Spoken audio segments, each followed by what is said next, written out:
দুদিনের ছুটিতে দীঘা গিয়ে করেছিলাম জমিয়ে খাওয়া দাওয়া আর ছিল দেদার মজা। তো চলুন আজকের ভিডিও শুরু করা যাক। Hello everyone, welcome back to the channel. আশা করব আপনারা প্রত্যেকে খুব ভালো আছেন, সুস্থ আছেন। আজকে আমাদের ঘুম থেকে উঠতে বেশ কিছুটা দেরি হয়েছে। প্ল্যান ছিল মোহনা যাওয়ার, কিন্তু মোহনা যাওয়া পসিবল হলো না ঘুম থেকে লেট হওয়ার জন্য। তো চলুন আজকে দেখা যাক সকালবেলা কি ব্রেকফাস্ট করা যায়, কারণ যেহেতু আমরা লেট করে উঠেছি তো হোটেলে আর অর্ডার করিনি, একেবারেই বাইরে যাব, বাইরে গিয়ে ব্রেকফাস্ট খাবো। তো চলুন যাওয়া যাক। আস্তে আস্তে আস্তে আস্তে আস্তে হ্যাঁ হয়ে গেছে। চলো চলো চলো চলো চলো চলো বাবা, চলো চলো চলো। নিউ দীঘাতে আমাদের হোটেলটা একদম বিচের সামনে ছিল, বেশ সুন্দর লোকেশন ছিল। তো আজকে আমরা চলুন যাব ওল্ড দীঘা। ওল্ড দীঘায় গিয়ে করব খাওয়া দাওয়া। ওল্ড দীঘাতে ব্রেকফাস্ট করার জন্য আমরা চুজ করেছিলাম কেএফসিকে, কিন্তু কেএফসি দেখুন বন্ধ। আজকের দিনে কেএফসি ছিল বন্ধ, আর দীঘা ছিল একদমই ফাঁকা। এত ফাঁকা দীঘা আমি সত্যি আগে কোনোদিন দেখিনি। চলে এসেছি আমরা ওল্ড দীঘার বাজারে, এখান থেকে দেখি কি ভালো মাছ পাওয়া যায়।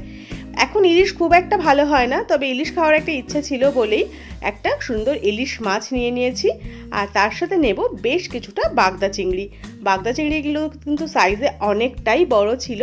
তো এখান থেকে 1 কিলো চিংড়ি মাছ নিয়েছি, আর নিয়েছি একটা বড় সাইজের ইলিশ। তো চলুন মাছগুলো ভালো করে কাটাকুটি করি, তারপরে এখানেই রান্না করাবো। এখানে একটা রান্নার দোকান ছিল আগে, যেখানে খুবই ভালো রান্না করতো। আগে এখানেই প্রায় আমরা এসে রান্না করিয়ে খেতাম, কিন্তু দোকানটা এখন মালিকানা চেঞ্জ হওয়াতে আরেকজন দাদা রান্না করে দিয়েছিলেন। তবে সত্যি কথা বলতে উনি কিন্তু খুবই ভালো রান্না করেছিলেন। ম্যাক্সিমাম আইটেমই রান্না করাতে আপনার 1 থেকে 150 টাকার মতন লাগবে, আর ভাত রান্না করতে 1 কেজি চাল লাগে 60 টাকা, আর এখানে ভাজাভুজি করালে লাগে 80 টাকা পার কেজি হিসেবে। আমাদের কিন্তু বাগদা চিংড়িটা খুবই টেস্টি করে রান্না করে দিয়েছিলেন। যেভাবে আমরা বলেছি, যা যা আমরা উপকরণ বলেছি সেই সব দিয়েই রান্না করে দিয়েছিলেন। দেখুন আমাদের চিংড়ি মাছ রেডি হয়ে গেছে। এটাকে এবার আমরা একটা ডাব্বায় ভরে সোজা যাব। রান্না বান্না করে গাড়িতে আমরা উঠেছি, আর এই যে আমি আবার রেড বুল, আর এদিকে আবার ডিম টোস্ট, আর এই যে আমার বাবা বসে অরিও বিস্কুট খাচ্ছে। বাবা অরিও, ওই যে ডিম টোস্ট খাবো, পরে খাচ্ছি ডিম টোস্ট। ছোট বাচ্চা ছোট। ঘুম থেকে উঠেই রুম থেকে বেরিয়ে যাওয়ার জন্য রুম সার্ভিস তখন করানো সম্ভব হয়নি, তো আমরা রুমে ফিরে তারপরেই রুম সার্ভিস করে দিয়েছিল। আমাদের প্রায় ফিরতে ফিরতে 1টা বেজে গেছিলো। তো বেশ সুন্দর রুম টুম ক্লিন করে তারপরে আমরা ডিসাইড করলাম যে আমরা লাঞ্চটা একবারে সেরেই নেব। লাঞ্চের মেনু আমাদের দেখুন, ঝুরি আলু ভাজা, বাসমতি রাইস, স্যালাড, সাথে চিংড়ি মাছ আর ইলিশ মাছ ভাজা। বেশ একটা জম্পেশ লাঞ্চ হয়েছে। আর এদিকে এই যে আমাদের ছেলে খাচ্ছে ডাল ভাত আর চিপস। ওর এখনও মাছ মাংস খাওয়াটা শুরু হয়নি। যাবে না? পুলে চান করবে না? তাহলে কি করবে তুমি? সন্ধেবেলায় কিন্তু আমাদের হোটেলটা বেশ সুন্দর লাগছিল দেখতে, আর একটা এই বিশাল করিডোর ছিল। হোটেলটা কিন্তু প্রচণ্ড বড়, 2-3টে বিল্ডিং আছে যেটা একসাথে জোড়া রয়েছে মাঝখান থেকে। আর পুল এরিয়াটা কিন্তু ভীষণই সুন্দর লাগছিল, বেশ একটা মায়াবী মায়াবী ব্যাপার লাগছিল। পুলটা সন্ধ্যা 7টা পর্যন্ত খোলা থাকে। আমরা একটু 7টার পরে আসাতেই পুলের লাইটটা অফ হয়ে গেছে, কিন্তু দেখুন এই এরিয়াটা কিন্তু ভীষণই সুন্দর লাগছে দেখতে।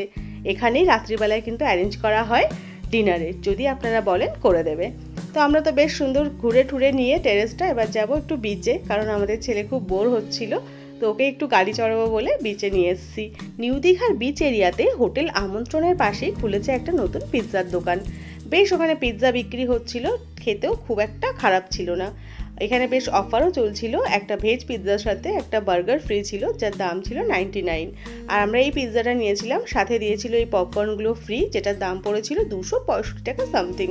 তো চলুন পিৎজাটা খাই। দেখুন বেশ ফ্রেশই ছিল পিৎজাটা, টেস্টটাও খুব একটা খারাপ ছিল না। তো চলুন এটা এবার খাওয়া দাওয়া করে তারপরে আমরা যাব রুমে।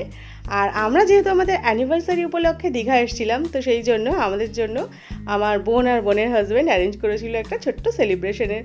আর আমাদের ছেলে তো খুবই খুশি হয়ে গেছে সেলিব্রেট করে। প্রতি বছর অ্যানিভার্সারিতে প্রীতম কিন্তু আমাকে পাহাড়েই নিয়ে যায় ঘুরতে, তবে এবছর আমাদের ইচ্ছে ছিল সমুদ্রে আসার। আর এই হোটেলটাতে বললে কিন্তু রাত্রিবেলায় সেলিব্রেশনের ব্যবস্থা করে দেওয়া হয়, পুল এরিয়াতে সাজিয়ে গুছিয়ে সেলিব্রেট করাই যায়। তবে আমরা ফিরেছিলাম অনেকটা রাত্রিবেলায় বাইরে ঘুরে, তো সেই জন্য আমাদের আর সেলিব্রেশন পুল এরিয়াতে হয়নি। আজকে আমাদের ইচ্ছে ছিল মোহনা থেকে ফ্রেশ মাছ কিনে খাওয়ার, কিন্তু সেটা পসিবল হয়নি। আমরা লেট রাইজার হয়ে গেছিলাম আজকে, তো কালকে সকাল সকাল আমাদেরকে উঠতে হবে। তো সেই জন্য আমরা আজকে ভেবেছি একটু তাড়াতাড়ি ঘুমিয়ে যাব। এদিকে রুমে সব কিছু রয়েছে অগোছালো, এগুলোকে প্যাকিংও করতে হবে, কারণ কাল আমরা আবার বাড়িতেও ফিরে যাব। এই যে দেখুন ট্রলিতে আর কিছু বেঁচে নেই, সব বাইরে বেরিয়ে পড়েছে। এদিকে আমাদের ডিনারও এসে গেছে। ডিনার আমরা হোটেলেই অর্ডার করেছিলাম, কড়াই পনির, কড়াই চিকেন, সাথে ছিল ডাল আর আলুর চিপস। তো এই দিয়ে আমরা সারবো আজকে রাত্রের ডিনার। আর এখানে প্রীতম বসে পড়েছে খেতে। তো চলুন ব্যাগপত্র সব গোছাই, গুছিয়ে টুছিয়ে একটা জম্পেশ ঘুম দিই। Good morning. তো আজকে নেক্সট ডে মর্নিং। বাবা এদিকে এসো। আর মর্নিং এ আমাদের হোটেল থেকে ভিউটা এরকম, বেশ সুন্দর। আর আমরা আজকে বেরিয়ে যাচ্ছি। দেখি দাও তো, ক্যামেরা একটু বলে দাও হ্যালো গাইস। হ্যালো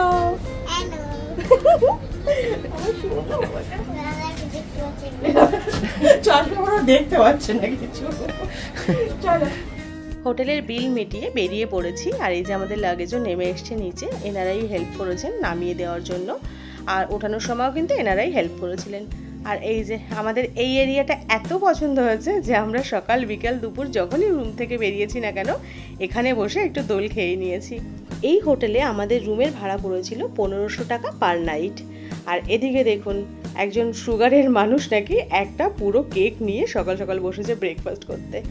তো চলুন শুরু করা যাক জার্নি। আজকে আমাদের ফিরতেও হবে, আর যত বেলা হবে তত রাস্তায় জ্যাম বাড়বে। এখন মনে হয় 6টা সাড়ে 6টা মতন বাজে। আর এই মেরিন ড্রাইভটা হওয়ার পরে মোহনা কিন্তু জাস্ট 5 থেকে 6 মিনিট লাগে পৌঁছতে। আমরা নিউ দীঘা থেকে বেরিয়ে একদম ঝটপটই পৌঁছে গেছিলাম মোহনাতে। দীঘা যেহেতু ফাঁকা, এসে দেখলাম মোহনাটাও একদমই ফাঁকা রয়েছে। এখানে মাছ বেশ ছিল। আর এই পমফ্রেটটা দেখে তো ভীষণই ভালো লাগছিল, প্রায় কেজিখানেক ওজন ছিল। আর ইলিশগুলোরও প্রায় 2 কেজির উপরে ওজন ছিল। কিন্তু ইলিশগুলো দেখে আমার মনে হলো না যে এগুলো অরিজিনাল ইলিশ। যাই হোক, লোকাল মার্কেটটা অত একটা ভালো লাগলো না দেখে, তো ভাবলাম যাই একটু ভেতরে দেখে আসি পাইকারি মার্কেট।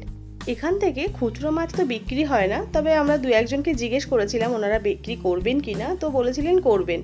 কিন্তু যে মার্কেটটা থেকে খুচরো বিক্রি হয় তার থেকেও কিন্তু অনেক বেশি দাম বলছিলেন। প্রচুর ধরনের মাছ ছিল। এই মাছগুলো তো মনে হয় আমার সাইজেরই হবে প্রায়। আর এই পমফ্রেটগুলোই ভীষণ পছন্দ হয়েছিল, মেনলি এগুলোই আমরা কেনার জন্য বলছিলাম। তো এর দাম বলছিলেন 2000 টাকা কেজি। এখানে প্রায় 1 কেজির ওপরে এক একটার ওজন আছে। ভীষণই টাটকা ছিল, ফ্রেশ ছিল। আর এখানে রয়েছে চিংড়ির পাহাড়। তো যাই হোক, মোহনায় অনেক রকমভাবে ঘোরাঘুরি করেছি, কিন্তু ভালো মাছ এখানে পাইনি। অবশেষে মোহনা থেকে আমরা বেরিয়ে পড়েছি। আমরা যেহেতু অনেক সকালে ঘুম থেকে উঠে বেরিয়ে পড়েছি, তো সেই জন্য আমাদের চা ব্রেকফাস্ট কিছুই করা হয়নি। তো রাস্তায় পড়বে আমিনিয়া, তো ভাবলাম আমিনিয়া থেকে একেবারে আমরা ব্রাঞ্চ করব। এখন ওই 11টা মতো বাজে। আমরা চেয়েছিলাম আরও আগে বেরোতে, কিন্তু হয়নি। মোহনাতেই আমাদের অনেকটা টাইম চলে গেছে। আর এই যে আমাদের ছেলেও খুব ক্লান্ত হয়ে পড়েছে, ওর একটু শরীরটা খারাপও লাগছে, একটু ঘ্যান ঘ্যান করছিল। তো ওকে এবার কিছু খাওয়াতে হবে। আমরা অর্ডার করেছিলাম এখানে বিরিয়ানি, একটা ছিল ভেজ বিরিয়ানি আর বাকিগুলো চিকেন বিরিয়ানি। আমিনিয়ার বিরিয়ানিটা বেশ ভালোই লেগেছে, কিন্তু আমার জানি না কেন আমিনিয়ার বিরিয়ানির দামটা খুবই চড়া লাগে। হয়তো বা হাইওয়ের উপরে, সেই জন্যই এতটা মনে হয়। বিরিয়ানির মধ্যে ছিল একটা বড় সাইজের আলু, আর তার সাথে ছিল একটা চিকেনের ব্রেস্টের পিস। আমার সলিড চিকেন খেতেই বেশ ভালো লাগে, তো আমার পাতে একটা সলিড চিকেনই পড়েছিল। বাঙালির দীঘা যেতে কিন্তু কোনো সময় লাগে না। শীত, গ্রীষ্ম, বর্ষা মন চাইলে যাওয়া যায়, খুবই কাছে আর খুবই অল্প খরচে ঘোরা যায়। আমাদের এই ট্রিপে টোটাল পার হেড খরচ পড়েছে 4 থেকে 4500 টাকা মতন করে। আমরা কিন্তু খুব ভালোভাবে থেকেছি, খেয়েছি, ঘুরেছি। আর এই দেখুন আমাদের রোড ট্রিপ লাভার এভাবেই আসার সময় ক্লান্ত হয়ে চাদর ঝুলিয়ে রোদ আটকে ঘুমিয়ে পড়েছে। তো এই ছিল আমাদের আজকের ভিডিও। কেমন লাগলো আপনাদের কমেন্ট বক্সে জানাবেন। আপনারা কারা দীঘা গিয়ে এত ফাঁকা দীঘা দেখেছেন কমেন্ট বক্সে জানাবেন। দেখা হচ্ছে আবার পরের ভিডিও। ততক্ষণ ভালো থাকবেন, সুস্থ থাকবেন আর চ্যানেলটাকে সাবস্ক্রাইব করে দেবেন।